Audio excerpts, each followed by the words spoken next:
안녕하십니까. 2019년 11월 26일 최병목의 팩트 시작하겠습니다.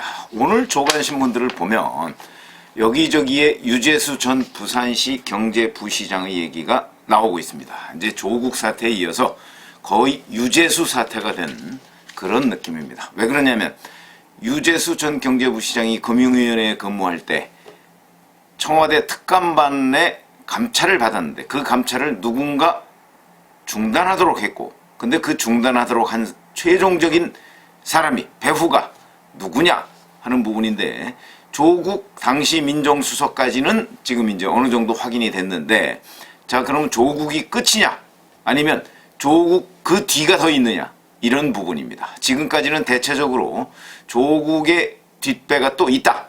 그러니까 누군가가 조국 민정수석한테 부탁을 해서 조국 민정수석이 감찰을 중단하도록 지시한 것이다.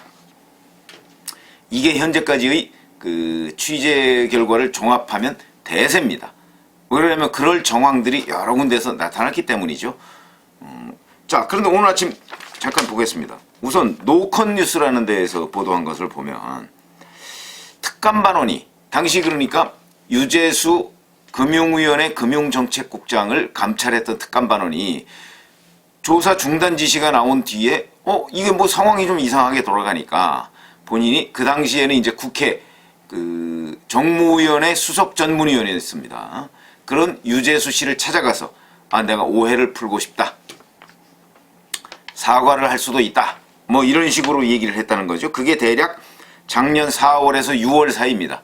그러면 금융위원회 금융정책국장을 그만둔 게 작년 3월이니까 그만두고 나서 바로 4월 달에 국회 정무위원회 수석 전문위원으로 갔고요. 그 근무를 할 시점에 바로 이제 이 유재수 씨를 특별 감찰했던 그 사람이 찾아가서 얘기를 하니까 거기서 당신 아직도 특감반에 그대로 있어? 원대 복귀 안 했어요? 라는 식으로 면박을 줬다 하는 보도가 있습니다. 오만방자죠. 하늘을 찌르는 오만방자.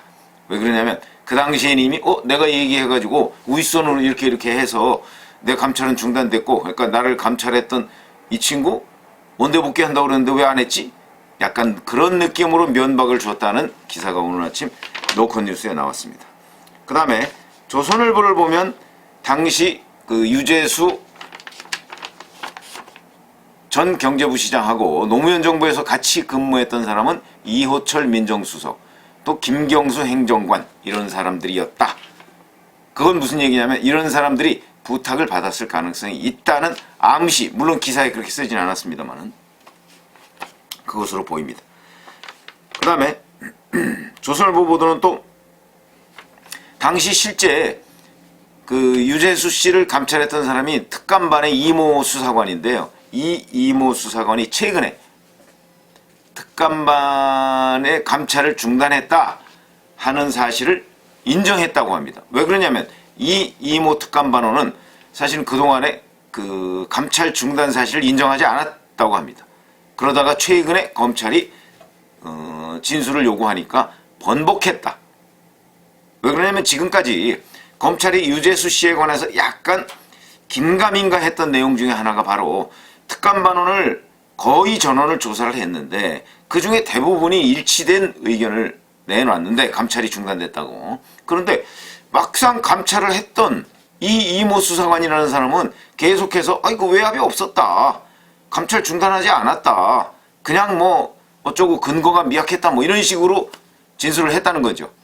그래서 사실 검찰이 긴가민가 하고, 왜냐면 이거 직접 당사자가 지금 아니라고 하니까 그랬는데 이 사람이 최근에 진술을 번복했다는 기사가 그 조선일보에 나왔습니다. 그리고 동아일보를 보면 박형철 민정수석실 반부패 비서관이 최근에 검찰 조사를 받았는데 감찰 중단 지시가 있었다. 그래서 내가 전달했다 하는 취지로, 이거 뭐 정확하게 인용 부호는 없습니다만 그런 취지로 검찰에 진술했다. 제가 어제 박형철 반부패 비서관이 입을 열어야 한다, 그런 그 유튜브를 해드린 적이 있는데 입을 연 것으로 보입니다. 동아일보 단독 기사라고 나와 있는데, 그러니까 박형철 반부패 비서관, 이인걸 당시 특감반장, 이 두 사람은 취지가 비슷하게 지금 진술을 하고 있습니다. 그건 무슨 얘기냐면 그런 감찰 중단 지시가 있었다 이런 식으로 지금 얘기를 하고 있다는 거죠. 이건 굉장히 중요한 이번 수사의 변곡점이 될 것으로 보입니다. 자, 그러면 여기서 이제 이것들을 다 종합하면 한 가지가 남습니다. 무슨 얘기냐? 자, 바로 특감반원 이모 수사관, 그 바로 위에 이인걸 변호사, 그 이인걸 특감반장이죠. 그 바로 위에 박형철 반부패 비서관, 그 바로 위에가 조국 민정수석인데, 자, 지금 박형철 비서관까지는 다 거의 일치된 진술을 하고 있습니다. 그럼 이제 남은 사람은 조국 민정수석이고, 그 다음에 조국 민정수석의 뒷배가 있다면 요 뒷배가 누구냐? 조국 민정수석한테 부탁한. 그런데 조국 민정수석과 관련해서는 유재수 전 경제부시장이 국회에서 답변을 한 적이 있습니다. 나는 얼굴도 모르고 그 다음에 직접 통화한 적도 없다 이렇게 얘기를 했습니다. 아마도 사실일 가능성이 매우 높다 이렇게 봅니다. 왜 그러냐면 유재수 전 부시장의 경우에는 고향이 강원도 춘천입니다. 그렇죠? 그렇기 때문에 부산 출신인 조국 전 민정수석과 뭐 특별한 경우가 아니라면 알 것 같지가 않습니다. 그 다음에 유재수 전 부시장은 행정고시 출신의 경제관료입니다. 더군다나 법학자인 조국 교수와 알 것 같지가 않습니다. 연결고리가 없습니다. 그렇다고 노무현 정부 때 청와대에서 노무현 대통령 수행비서를 하고 1부속실 행정관을 하고 민정수석실에 근무했던 유재수 전 부시장이 당시 조국 전 장관은 노무현 정부 때 근무하지 않았습니다. 그렇기 때문에 유재수 전 부시장의 말대로 얼굴도 모르고 전화통화도 하지 않았을 가능성이 높다. 이렇게 본다면 결국 조국 민정수석은 누군가의 부탁을 받고 감찰 중단을 지시했지 유재수 전 부시장하고 직접적으로 아는 건 없다. 왜 그러냐면 그동안의 각종 보도를 보면 유재수 전 부시장을 감찰하겠다고 얘기할 때 조국 당시 민정수석이 오케이 사인을 했다는 거 아니겠습니까? 그러면 유재수라는 사람이 친문 세력의 핵심이라는 거를 몰랐다는 얘기가 되죠. 그런 거 봐서는 두 사람 사이에 안면은 없는 것으로 보이고, 자, 그러면 이제 조국 전 민정수석은 누구한테 부탁을 받았냐 그거 하고, 그 다음에 이제 검찰에 불려가서 이 질문을 받을 텐데 뭐 물론 진술거부권 행사하겠죠. 그럼 만약 기소가 됐을 때 이제 법정에 가서도 직권남용 혐의와 관련해서 조사를 받아야 되는데 그때는 뭐 진술거부를 못 하겠죠. 묵비권을. 그러면 그때 과연 친문 세력을 보호하기 위해서 본인이 총대를 맬 것인가? 그러니까 내가 다 책임지고 가겠다라고 할 것인가? 아니면 자기한테 부탁한 누군가를 부를 것인가? 이 부분이 관건입니다. 어떻게 생각하십니까? 지금 현재까지 조국 전 장관이 보여준 태도, 뭐 온갖 거짓말을 많이 했죠. 그 다음에 사실과 다른 얘기를 아주 천연덕스럽게 하고 있습니다.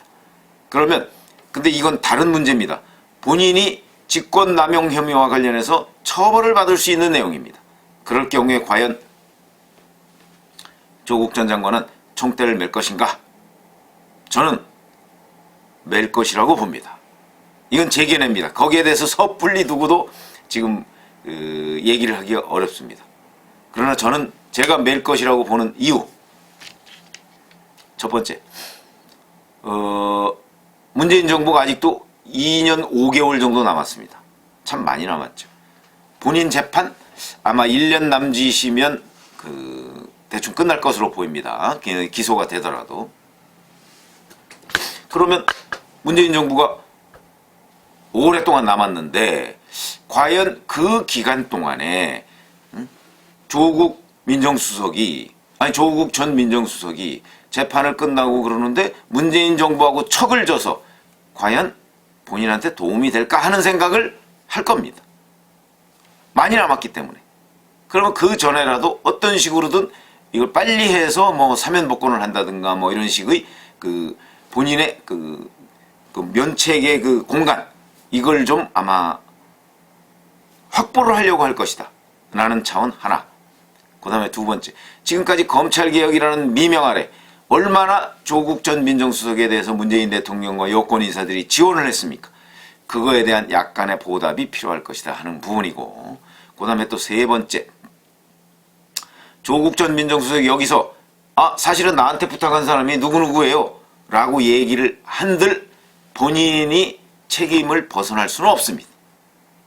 그러니까 본인이 전적으로 책임지느냐 아니면 본인이 누군가를 물고 들어가서 두 사람이 책임지느냐 이런 차원입니다. 그리고 박형철 비서관 같은 경우도 책임에서 완전히 벗어날 수는 없을 겁니다. 그렇다면 본인이 차라리 총대를 메고 전적으로 책임지면 문재인 정부의 다른 사람은 한 사람은 최소한도 배후는 안 다칠 가능성이 있다.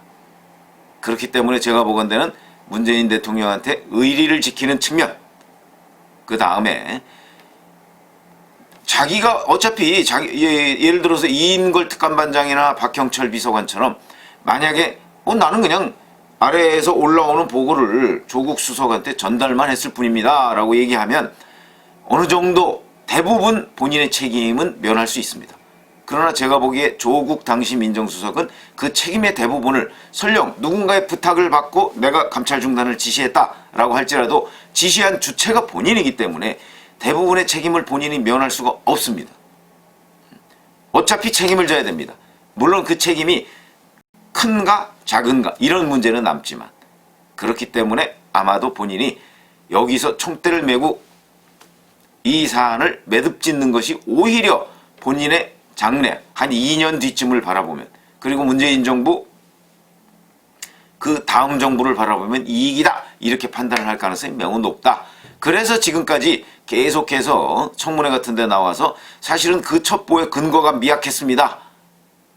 그리고 드러난 거는 그 유재수 전 경제부시장 전 금융정책국장의 프라이버시에 관한 내용이었습니다 라고 했던 이유가 바로 그런 것 아니겠는가. 그러니까 이런 입장을 계속해서 견지를 할 것이다. 이렇게 되면 남는 거는 본인의 무능 문제가 남죠. 무능.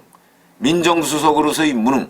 근데 민정수석으로서의 무능함은 이미 여러 차례 검증에 실패한 것이 드러남으로써 그거는 뭐 어찌 보면 다 확인된 것이나 마찬가지다. 그 무능한 서너 가지가 확인됐는데 여기서 무능 플러스 원 하나 더 한다고 그래서 본인한테 뭐 치명적인 타격을 줄 것 같지는 않다. 아마 이런 판단을 하지 않을까. 그러니까 유재수 전 경제부시장은 그 문제를 가지고 나한테 올라왔을 때 내가 보기에 이거 근거가 좀 미약하고 뭐 이거 별거 아니잖아. 그러니까 야 이거 그만 감찰 그만해 라고 자기 판단으로 했다고 주장을 할 가능성이 저는 조금은 높다. 물론 저도 확신할 수 없습니다. 그러나 그럴 가능성이 조금은 높다. 그렇게 되면 조국 민정수석이라는 사람의 업무 능력 그거는 결국 무능함의 연속이었다 하는 것을 인정하는 셈이 되죠. 그래도 저는 아마도 그 길을 선택하지 않을까. 근데 정의의 길을 선택한다면 사실은 누가 자기한테 부탁을 해서 이게 무마가 됐다 하는 부분을 검찰에 가서 밝혀야 되는 것이죠. 근데 지금까지 조국 전 장관이 검찰 수사를 받으면서 보인 행태는 정의의 관점보다는 그저 빠져나가기 내지는 친문 세력들을 보호하기 위한 방패막이 뭐 이런 정도에 그쳤기 때문에 저는 아마 조국 전 장관이 정의의 편에 서서 검찰에서 진술할 가능성은 없다고 봅니다. 그리고 그가 지금까지 자기 가족들과 관련해서 해온 얘기들도 보면 정의의 관점에서 언행을 한 것은 아니다라는 관점에서 보면 조국 전 장관은 아마도 유재수 감찰 중단 사건과 관련해서 친문 핵심을 감싸 안고 가는 방향으로 진술을 할 가능성이 매우 높다. 이것은 정의에 반하는 행위다. 그러나 저는 개인적으로 그렇게 짐작하고 있습니다. 감사합니다.